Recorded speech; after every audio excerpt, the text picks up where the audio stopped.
মৃত্যু হ'লে গতিকে মই মোৰ ল'ৰাৰ মই ন্যায় বিচাৰিছোঁ আৰু মই গোটেই অসমৰ ৰাইজক মোৰ পক্ষত থকাৰ কাৰণে মই ধন্যবাদ জনাইছোঁ। নিউজ চেনেলকে আদি কৰি আমাৰ অসমৰ জাতীয় সংগঠনবিলাকে মোক যথেষ্ট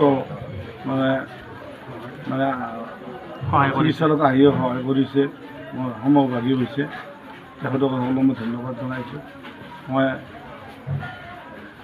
ৰাইজৰ ওচৰত মই সদায় কৃতজ্ঞ হৈ থাকিম, কিন্তু মোৰ ল'ৰাৰ ন্যায় পাব লাগে, মই সেইখিনিয়ে কৈছোঁ। আপোনালোকে নিজৰ ল'ৰা বুলি বা মোৰ ল'ৰা বুলি আপোনালোকে সকলো সহযোগিতা আগবঢ়াব, মোৰ ল'ৰাই ন্যায় পাই যাব, সেইখিনিয়ে মই আপোনালোকৰ ওচৰত নিবেদন ৰাখিছোঁ। আৰু আমাৰ অসমৰ মাননীয় মুখ্যমন্ত্ৰী ডক্টৰ হিমন্ত বিশ্ব শৰ্মা দেৱলৈ এটা মোৰ অনুৰোধ যে মোৰ ল'ৰাটোৱে যে ন্যায় পায়, সেইখিনিয়ে মই লগতে অসমৰ ৰাইজলৈ মই আহ্বান জনাইছোঁ। মৃত্যু হ'লে গতিকে মই মোৰ ল'ৰাৰ মই ন্যায় বিচাৰিছোঁ আৰু মই গোটেই অসমৰ ৰাইজক মোৰ পক্ষত থকাৰ কাৰণে মই ধন্যবাদ জনাইছোঁ। নিউজ চেনেলকে আদি কৰি আমাৰ অসমৰ জাতীয় সংগঠনবিলাকে মোক যথেষ্ট চিকিৎসালয়ত আহিও সহায় কৰিছে, মই সমভাগী হৈছে, তেখেতক সকলোকে মই ধন্যবাদ জনাইছোঁ। মই ৰাইজৰ ওচৰত মই সদায় কৃতজ্ঞ হৈ থাকিম, কিন্তু মোৰ ল'ৰাৰ ন্যায় পাব লাগে, মই সেইখিনিয়ে কৈছোঁ।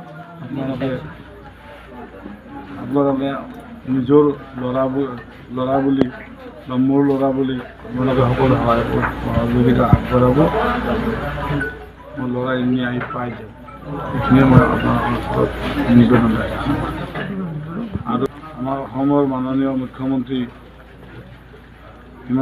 ডক্টৰ হিমন্ত বিশ্ব শৰ্মা দেৱলৈ এটা মোৰ অনুৰোধ যে মোৰ ল'ৰাটোৱে যে ন্যায় পায়, সেইখিনিয়ে মই আপোনালোকে নিজৰ ল'ৰা বুলি বা মোৰ ল'ৰা বুলি আপোনালোকে সকলো সহযোগিতা আগবঢ়াব, মোৰ ল'ৰাই ন্যায় পাই যাব, সেইখিনিয়ে মই আপোনালোকৰ ওচৰত নিবেদন ৰাখিছোঁ। আৰু আমাৰ অসমৰ মাননীয় মুখ্যমন্ত্ৰী ডক্টৰ হিমন্ত বিশ্ব শৰ্মা দেৱলৈ এটা মোৰ অনুৰোধ যে মোৰ ল'ৰাটোৱে যে ন্যায় পায়, সেইখিনিয়ে মই লগতে অসমৰ ৰাইজলৈ মই আহ্বান জনাইছোঁ।